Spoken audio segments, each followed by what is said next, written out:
બોમ્બે વરલી મટકાના આંકડાનો હાર જીતનો જુગાર રમી અને રમાડતા શખ્સને મહુવા ટાઉન પોલીસે ઝડપી લીધો છે।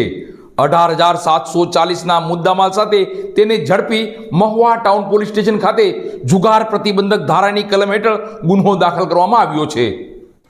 મહુવા ટાઉન પોલીસ સ્ટેશનના સર્વેલન્સ સ્ટાફના પોલીસ કોન્સ્ટેબલ જીતેન્દ્રભાઈ મહેશભાઈ કાતરિયાનાઓને ખાનગી રાહે બાતમી મળે કે મહુવા માર્કેટિંગ યાર્ડના ગેટ પાસે સોહિલભાઈ અબુભાઈ પઠાણ રહે મહુવા વાળો લીલા કાળી ચોકડી વાળો શર્ટ તથા કાળા કલરનું પેન્ટ પહેરીને ઉભેલો છે અને જાહેરમાં પૈસાની આપ લે કરી વરલી મટકાના આંકડાનો જુગાર રમી રમાડતો હોવાની હકીકત મળતા જણાવેલ, જેથી આ જગ્યામાં રેડ કરતા એક ઇસમ ઉપરોક્ત વર્ણન વાળો ઉભેલો હોય, જેના હાથમાં જોતા એક એન્ડ્રોઈડ મોબાઈલ ફોન હોય, જેમાં વોટ્સએપમાં જુદા જુદા નંબર વરલી મટકાના આંકડામાં લખાણ લખેલ છે।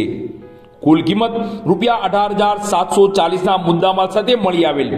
તેઓ સામે મહુવા ટાઉન પોલીસ સ્ટેશનમાં જુગાર પ્રતિબંધક ધારાની કલમ 12A હેઠળ ગુનો દાખલ કરવામાં આવેલ છે।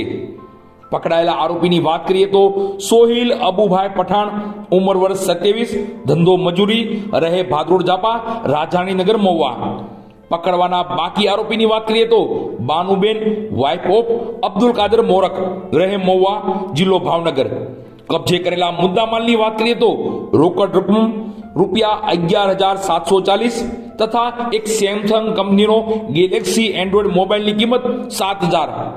કામગીરી કરનાર પોલીસ સ્ટાફની વાત કરીએ તો પોલીસ ઇન્સ્પેક્ટર શ્રી KS પટેલના માર્ગદર્શન હેઠળ હેડ કોન્સ્ટેબલ AK પંડ્યા તથા પોલીસ સ્ટાફના શંભુભાઈ લક્ષ્મણભાઈ ડાભી, જીતેન્દ્રભાઈ મહેશભાઈ, વિજયભાઈ બાબુભાઈ, ધર્મેન્દ્રસિંહ જસવંતસિંહ, રાજુભાઈ નાથાભાઈ પરનાર વગેરે જોડાયા હતા।